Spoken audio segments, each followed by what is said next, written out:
Understanding API authentication failures.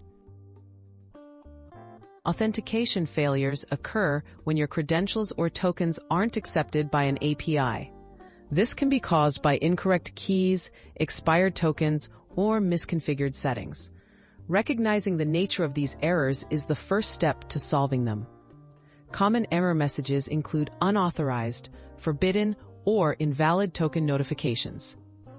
Knowing what's causing the rejection will guide you toward a suitable fix. Checking API credentials. Always verify that your API keys, tokens, or credentials are correct and up to date. Double-check for typos, missing characters, or spaces that may have been copied accidentally.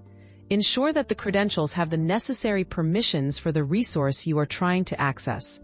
Updating or regenerating keys can also resolve many authentication issues.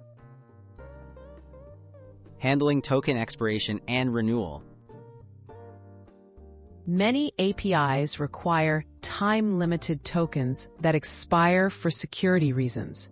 If your token is expired, you'll need to request a new one following the API's authentication flow. Implementing automated token renewal in your code helps prevent disruptions. Always consult the API documentation for the correct process to manage token lifecycles. Configuring request headers properly.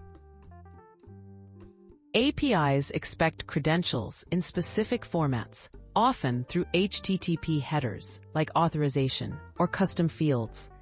Make sure your requests are sending authentication data where the API expects it. Misplaced or missing headers are a frequent source of failure. Validate header names and values for correct case and spelling according to the API specification. Diagnosing environment and network issues.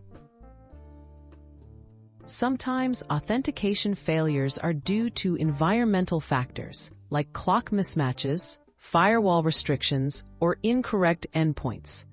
Verify your system's clock is accurate if timestamps are used in signing requests. Also, confirm your network allows outbound connections to the API's address. These checks can reveal hidden causes of persistent authentication problems.